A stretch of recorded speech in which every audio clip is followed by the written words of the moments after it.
Which one? Isolating. Isolating. 1, 2, and 4. 3 is what? 3 is releasing stored energy. Yeah. So don't confuse isolating with removing residual energy. Yeah. Okay. Hand tools, we only need to use 2 learn 2, which is the more common one. A lot of hand tools like picks, spouts, all this sort of thing, we don't really deal with much in the work. The one that you do a lot is wrenches. This is a wrench. What's the purpose of the wrench? The purpose of the wrench is to tighten screw and nuts and bolts, all this sort of thing. Yeah. Okay. You should always pull a wrench. That means when you want to tighten something, what must you always do? Pull it. Okay? Pull it like that. Are you clear about that?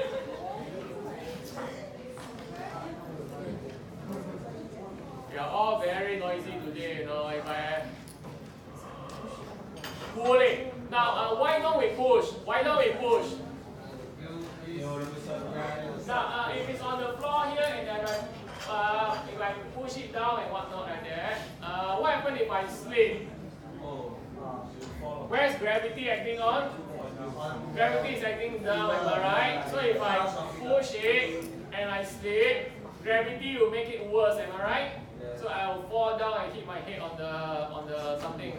Yeah? But if I were to pull and then I slip, yeah? Would I fly to the moon? No. No, because gravity is acting downward, am I right? So my upward motion is being cancelled. Okay? So always pull a wrench, never push a wrench. Okay?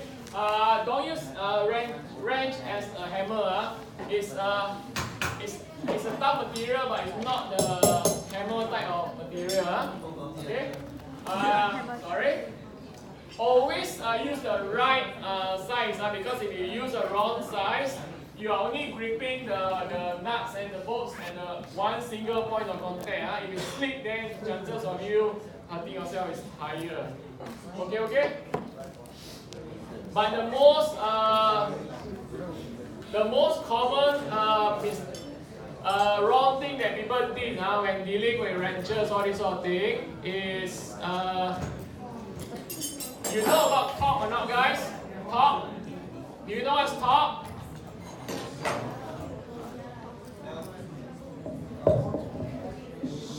And then you all start again.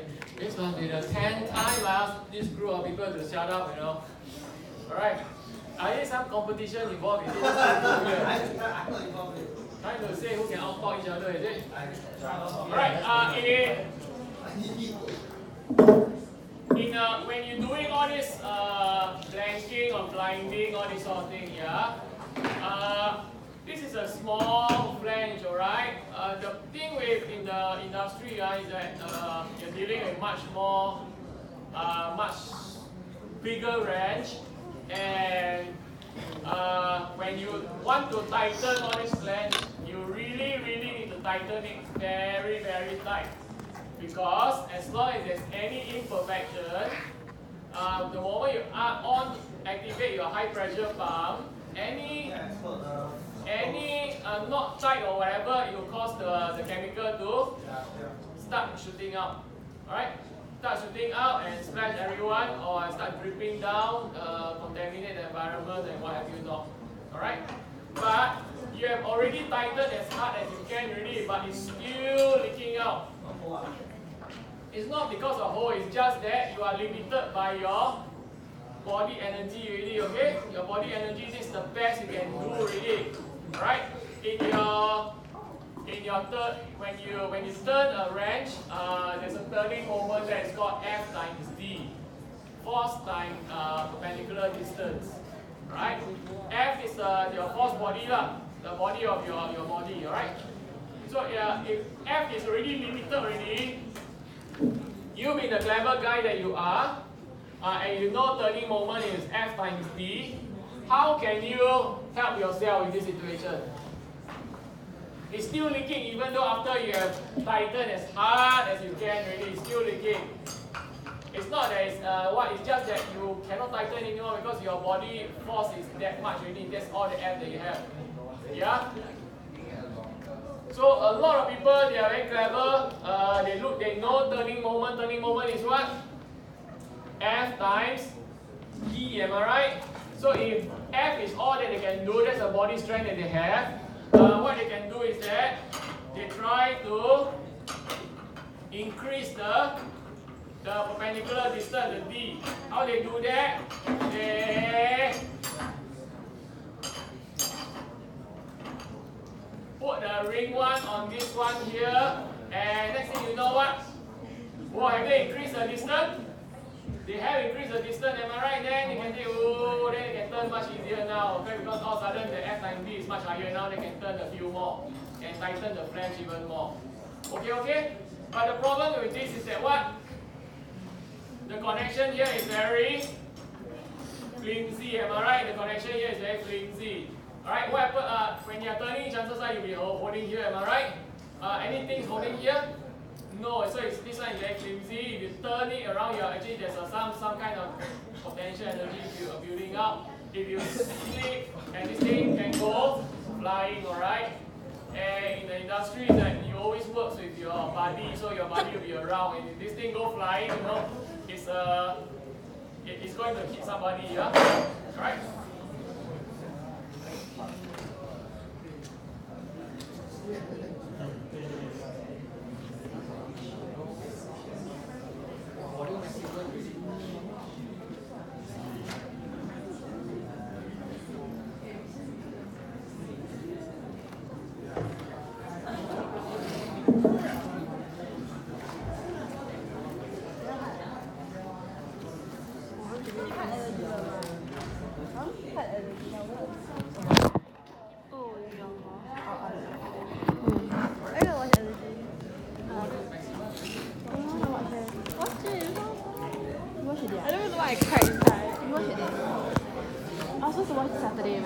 I didn't want to do because like I didn't feel like it was a movie worthy of cinema. I love all the Disney remakes. You like all? Oh my god. I love Disney too, but I didn't like the Cinderella one. Cinderella was not bad. I think Beauty and the Beast. I so far the only one I ever watched is Beauty and the Beast. I didn't watch Cinderella one. Cinderella was okay lah. I watched the other one because like that was really nice. Yeah, the guy dimple is so cute. It seems like cute. But like, I don't know. I feel like the guy could have been. I can't wait for Lion King. They're gonna make they're making Lion King. It's like they don't show like actual animals and I they're showing actual animals. Then how they gonna talk? That's so weird. It's animated. How the mouth gonna go animated? No, it's like real animals. It's not real. Then how they gonna make them open their mouth? I don't know. It's gonna be so weird. What the fuck? Don't touch things that are not broken. What the crap? That one was like, yeah, that's like.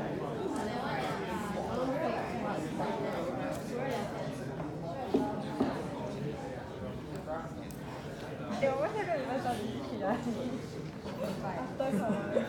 Everyone was one whole chicken first.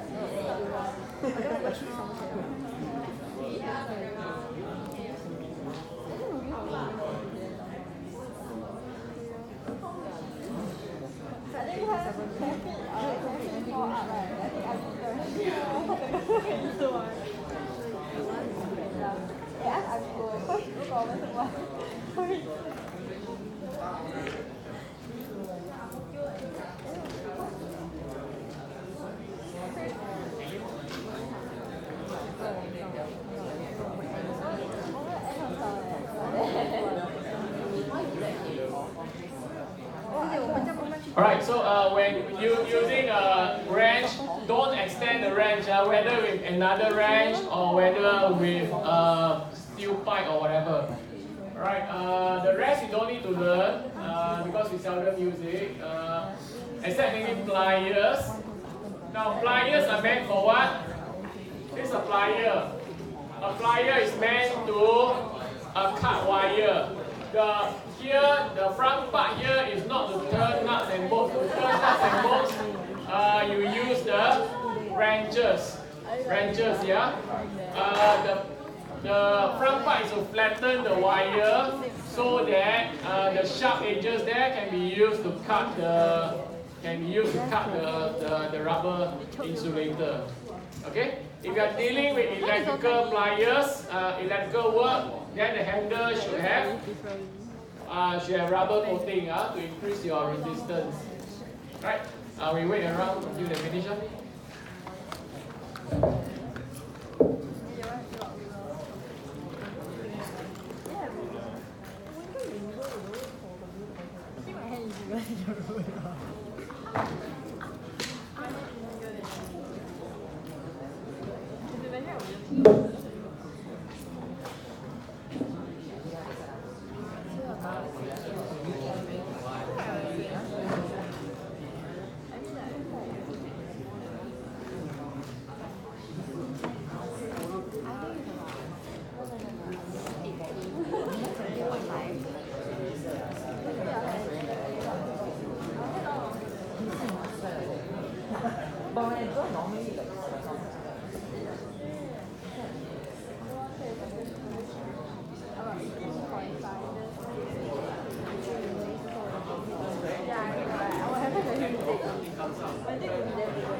Alright guys, this one is a video on lockout takeout.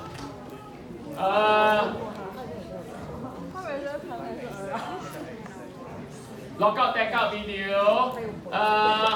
The background of the story is we have a loving family. The daughter shoelace is always coming off, so the daddy loving daddy is always tying up the shoelaces for the adorable daughter that she has. Okay? Alright, I want to warn you first, don't cry, Don't cry, if you're the emo type one, you want to go toilet and pee or anything. These shoelaces comes off.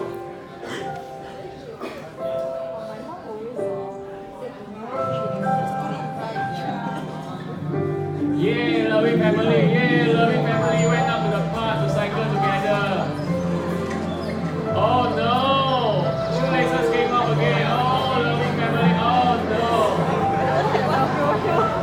Oh no! Loving father put on the shoelace again. Oh, loving daddy. Oh, wonderful family.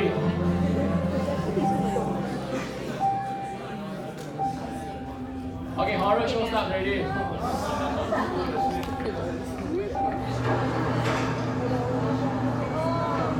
Family.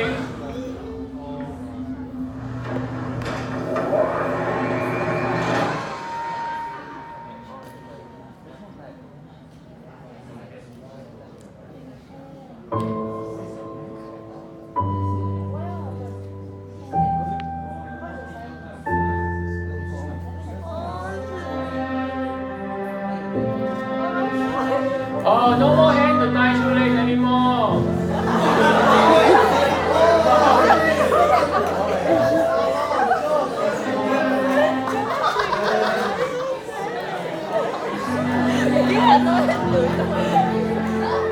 Okay, I want to tell you before you be emo and start wanting to kill yourself, that this is acting, and the girl here, she had tears here because of tears of joy when she collect a $1 million paycheck.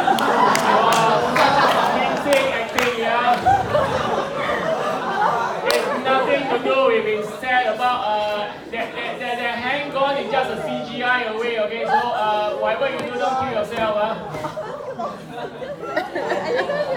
I bet 他的老婆看 romance 都快要。He's too numb to be sad. Like, I guess he's seen too much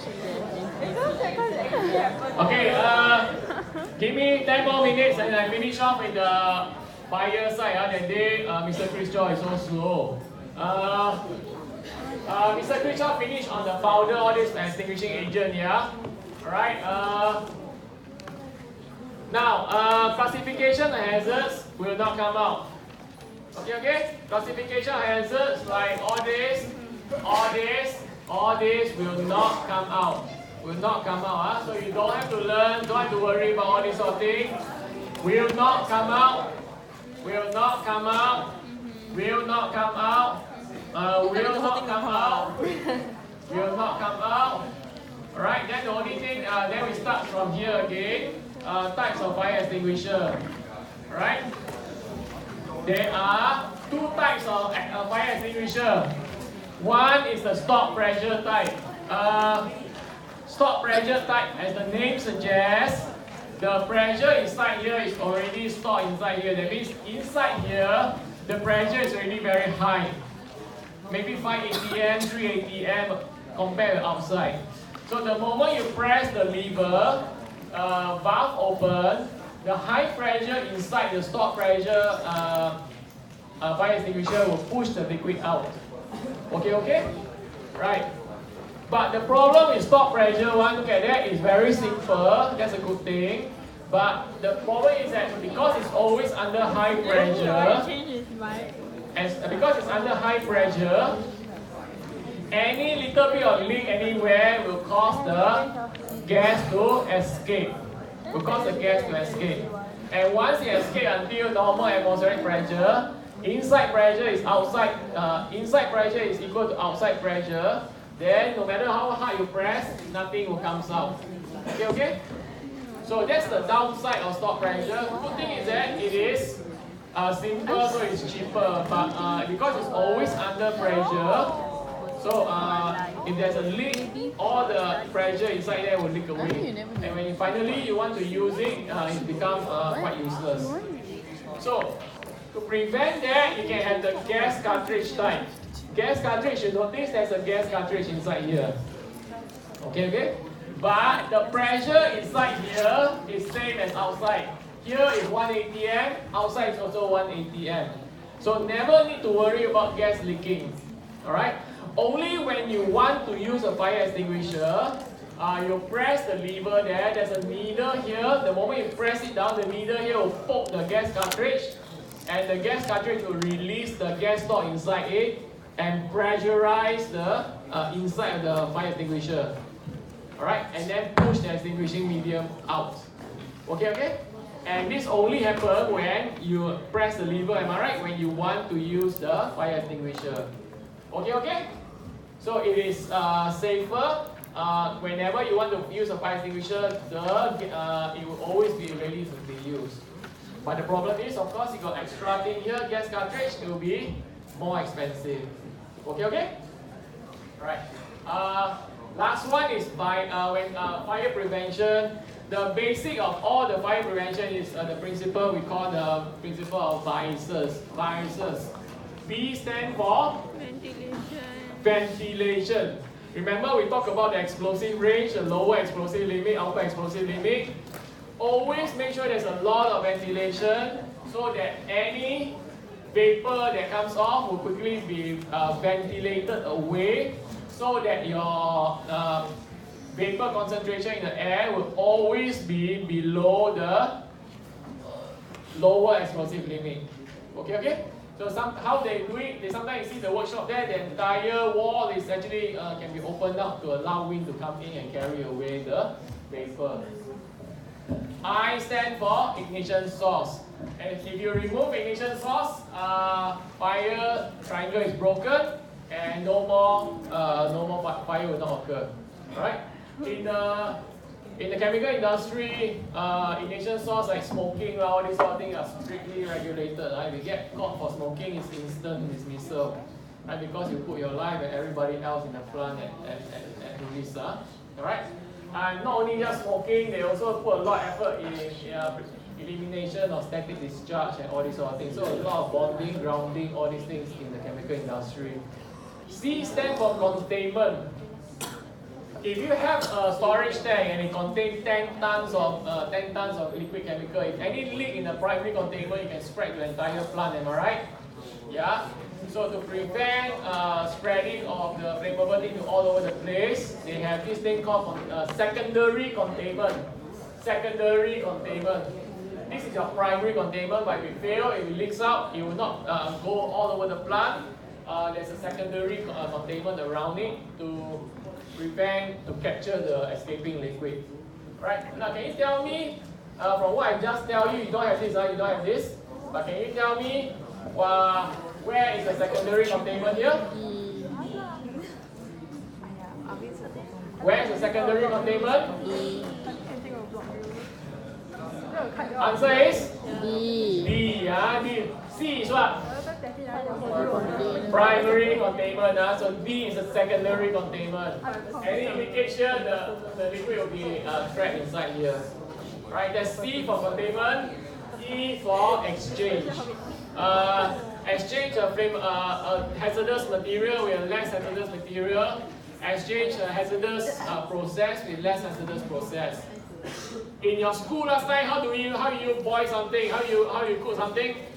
Use Bunsen burner, am I right? But in your school, you only use what? 0.1 normality, 0.2 normality, and you only use like 100 ml, 200 ml, am I right? In the industry, you deal with 10 tons of chemical, all these sort of things. Do you think it's wise to use a naked flame? No. So if you want to heat something in the industry, we use wet heating. Heating using superheated steam. Yeah? So it's less likely to cause anything to ignite. Yeah? S stands for separation. There's a regulation that says flammable material must be stored in flame-proof cabinet. What's so special about flame-proof cabinet? What's so special about flame-proof cabinet? Well, for one, they are made of metal. Metal is much more durable, am I right? Metal melts only at thousands of degrees of Celsius. Yeah. So if there's a fire involving this flammable material stored inside this flame-proof cabinet, the fire will be contained inside the flame-proof cabinet. It won't come out because the metal will not melt to allow it to come out. Okay? On top of that, the flame-proof cabinet also contains what? If you look at the sides, there are ducting. Alright? What the ducting does is that it's ventilation, there's a fan circulating the air. So anytime anything inside the flame-proof cabinet leaks or vaporize, the vapor will not be allowed to enter the explosive range because the ventilation will ventilate it away. So always ensure that it is below the lower explosive limit. Okay. Finally, at every rack here, you notice there is a what? Every rack here there is a secondary containment is elevated. Can you see? It's elevated. So any leakages and whatnot, it will not cascade down. It will not come up on the flame-proof cabinet. It will be contained within the rack. Okay? So that's the three things about flame-proof cabinet. Right? Finally, the sprinkler system. Fire detector, you know this already, the alloy thing. Smoke detector. Smoke detector make or use of this simple light source here, and there's a photosensitive photoelectric cell here. Photoelectric cell means if light shines on it, electricity will be generated. Okay? And this electricity can be used to activate the alarm and all these sort of things. In normal operation, does the light source hit the photoelectric cell? It doesn't, yeah? So no electricity will be generated inside this photoelectric cells, alarm won't go off. But when you have fire, and fire always got unburned thing, am I right? Particles, all this sort of thing. So it enter the chamber here, and this particle will deflect the light ray here to hit the photoelectric cell. And when there's a photoelectric cell, got a light shining on it, current will be generated, and that will cause the alarm to be set off. Okay. And the other one is your water sprinkler. Where's the sprinkler here, guys? The white color. This is the smoke detector actually. No more sprinkler already. Where's the sprinkler? Is that one? Is that the sprinkler there? The green thing there? I think that's cool. Okay, in the water sprinkler, guys, this is a water sprinkler here. The main thing is this bulb here, the bulb here. Do you notice what color is the bulb here? Red. It's a red. There's a liquid inside there. There's a liquid inside there. Alright, when it gets heated up, it will expand, and then it will burst the bulb. Okay? Now this bulb here, I put it here later, you can see, don't break it. You pass around, you all will break it. Okay? This bulb here is temperature sensitive. Alright? Like the bulb that we have is red color, am I right? So red color means 68 degrees. When the temperature reaches 68 degrees, the alcohol inside there will expand and cause the bulb to rupture. What's the purpose of the bulb? The bulb is just acting as a stopper. There's a pressurized water inside here. Can it come out? No, it can't come out because the bulb is holding it there. But the moment the temperature reaches 68, the bulb will shatter. Nothing to hold the liquid up anymore. The liquid will gush out, hit the deflector plate, and then gush all over the place and then douse the fire. Okay? The good thing about a sprinkler system is that, let's say I have a sprinkler here. If this one get activated, that means there's a fire directly underneath, am I right? So only this sprinkler will be activated, and only this place will be doused in water. The rest, no fire, no need to douse it, am I right? So those places are protected from water damage, all this sort of thing. Okay? Alright, there you go. Okay? Alright.